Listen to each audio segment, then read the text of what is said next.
Hi everyone, bless it be. I thought I would show you where I get cheap jars to store herbs from. And what I do is I recycle jars. So this jar used to have pasta sauce in it. And it was one of the Dolmio ones. And then all I've done is give it a really good wash. If you put these in really hot, well, I say really hot water, as hot as your hand can stand. So if you put it in hot water with some fairy liquid, leave it to soak, scrub the inside and outside. After you've left it to soak for a bit, the label will just come off because they are designed so that the sticky that's on the label softens so that they'll come off, because obviously for when they are recycled. And these are 30-ounce jars, is it, or something like that? I can't remember how much it is. But these are bigger than jam jars and hold quite a lot. And then all you have to do as well is make sure you scrub the lid, leave it to soak for a while, because it takes a while to get the sort of tomatoey sort of staining off the lid. As you can see, there's still a slight trace, but nothing that's going to affect the smell or anything that goes in this jar. And then I've just put a sticker on top. You don't have to. What you can do is just set all the lids out on a piece of card and spray paint them black. Which is what I would normally do, but I can't be bothered right now, so I've just put some stickers on for now. I do use a lot of the jars just like this, and over, I mean, it only takes me 2 weeks and I've got 2 of them, so potentially I could get 52 of these in a year, because we tend to have the pasta once a week roughly.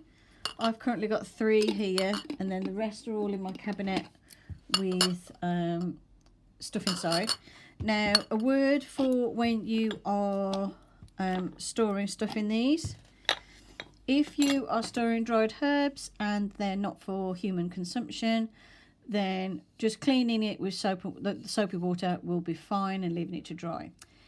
If you wish to store any herbs or things in here that you're going to eat, you need to sterilize this jar, and to do that you have to boil it. So you have to put it in a saucepan of boiling water for several minutes. You need to boil it to pasteurize the jar, to make sure it's completely clean. I don't know how these lids would react to that, but I don't store in here anything that I'm going to eat. Stuff that is going to be eaten I keep in food safe containers. These are food safe if you boil them. It's like, because I remember when I did jam making, because occasionally I'll make jam, and you have to boil the jars for quite a while, otherwise your jam's going to get bacteria in it and it's not good. So yeah, if you're going to edible stuff that you're going to eat, make sure you boil your jars first. There's also I've got for my water, for my storm water, for my moon water, I've got couple of old liquor bottles. Couldn't say that then.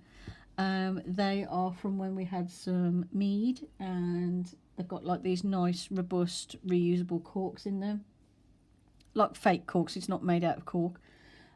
So I used those. What I did for those is I emptied obviously any residue of the liquor out. There was like literally a couple of drops in the bottom, and I soaked the jar for ages in the hot bubbly water, hot soapy water with the fairy liquid in, and or Dawn dish soap, whatever you use, and they've been great. I've not had any problems with moulding or anything like that, or mildew or anything. And what I do is I store my water jars away from sunlight. So if you're going to put your herbs in jars, keep them away from sunlight. So what I do is I have them all in my little witchy cabinet. These are useful for storing like candles and stuff as well. Anything you want to use. These are great containers because they're nice and big, as you can see. So that's where to get nice cheap jars for storing your witchy goodies and witchy herbs and things, or foraged items and stuff like that. Just make sure whatever you put in here is dry, because if it's slightly damp and then you leave it in here, you will get mildew growth. So you need to make sure any herbs you do use are completely dry. And yeah, cheap way to get jars. So if you're wondering where to get jars to store your herbs and things, recycle jars from the kitchen. Use pasta jars. That's what I do, and I found these are the best. So I've got a whole bunch of these now, and I can store all like my rosemary, lavender, rose petals, you know, all that sort of things in them. So yeah, thought I would give you this little tip on where to get some cheap jars. There's also the thrift store as well, but why buy them when you can recycle what you've got? And yeah, hope you enjoyed this little witchy tip. Thank you for watching. Bless you be, and bye for now.